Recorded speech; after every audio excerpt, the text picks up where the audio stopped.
The fuel tanks that are on board of the LEM outside, those were made out of titanium.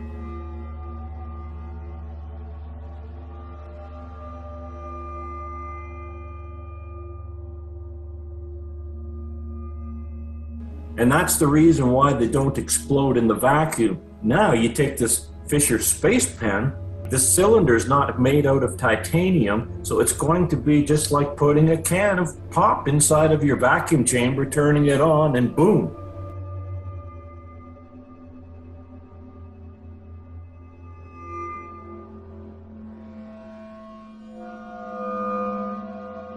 That's right. That's why it was only rated to 12,500 feet. That is clearly stated in all of the documents, that this pen doesn't work above that altitude.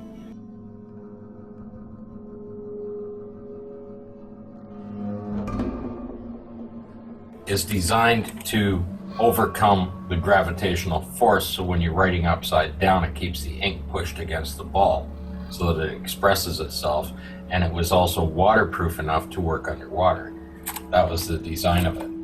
The ink must have been very specially made to work down, that it wouldn't freeze down to -30, but of course the lunar surface got a lot colder than that. So it would be interesting to see how NASA can explain that this thing worked, and that apparently they had them available for all missions.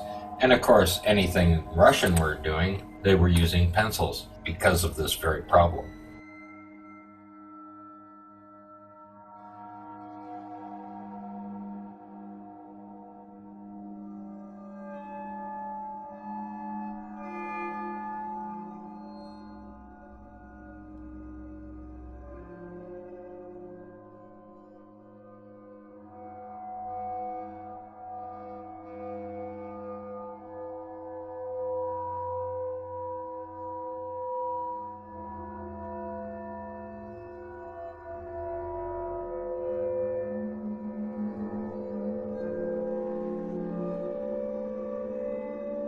And it doesn't matter who wants to argue with it.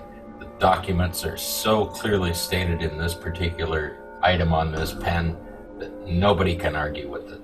One of the most interesting points about the Fisher Space Pen is that at 12,500 feet, you're down to about 10 psi. 35,000 feet is about 5 psi, and that's about the same pressure that the LEM and the CSM, or the command module, was running at in their trip. So the pen wouldn't even work at that pressure.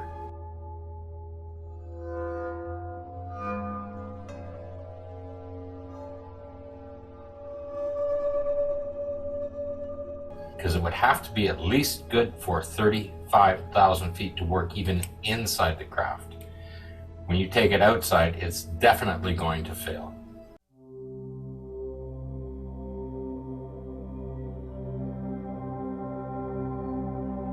Just another Apollo 17 anomaly that will be completely argued with and unexplained. I mean, the only other thing they would do to it, the one for the Apollo simulations, was simply a mock-up, so it wouldn't even be good enough for a museum piece, like all the rest of them are.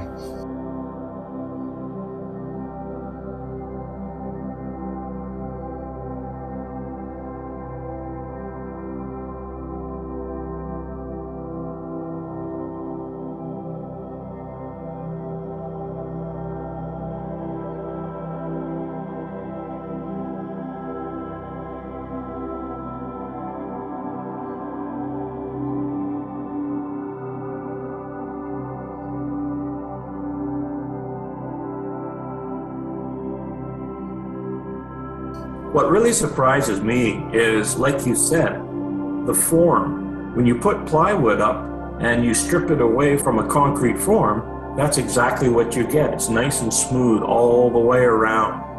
Yes, and then there's one area where you can see a rock has been pushed up to it. Just like they took a blade and just shoveled that rock right up to it. That's absolutely incredible. And you can see it quite clearly that rock, it was just like a blade that pushed the dirt up on the back right-hand side of that rock. Unbelievable.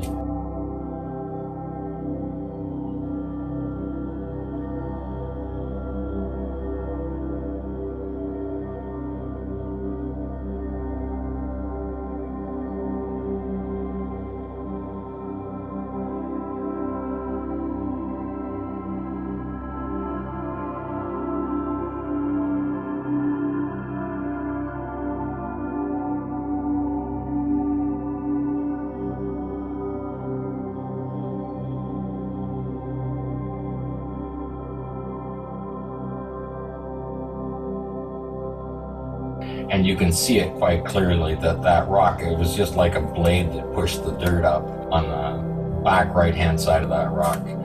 Unbelievable. You can't imagine this, and of course, there's nothing in the lunar surface that would be able to create that.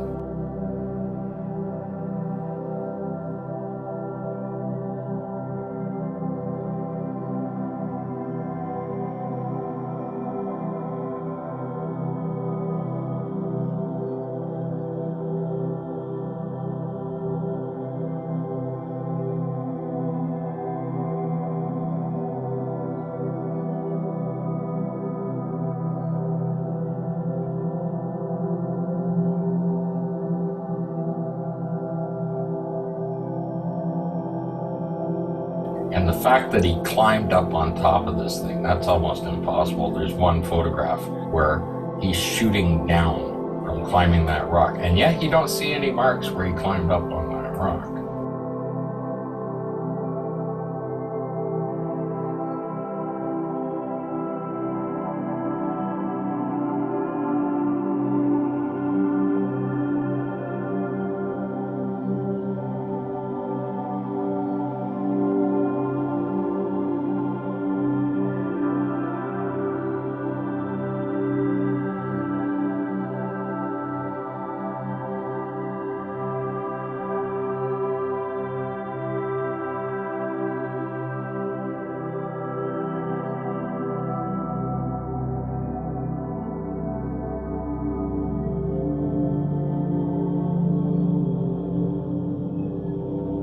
But he's up there and took the photograph shooting down at the other astronaut.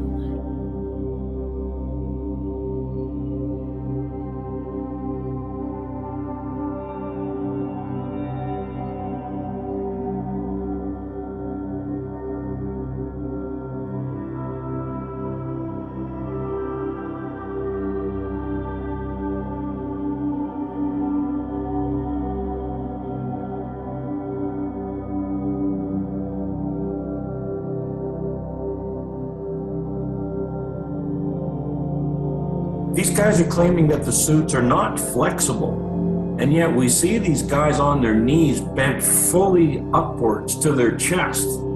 Climbing that rock would be probably the most dangerous and stupidest thing that you would ever do if you were actually on the moon. One slip and it's all over.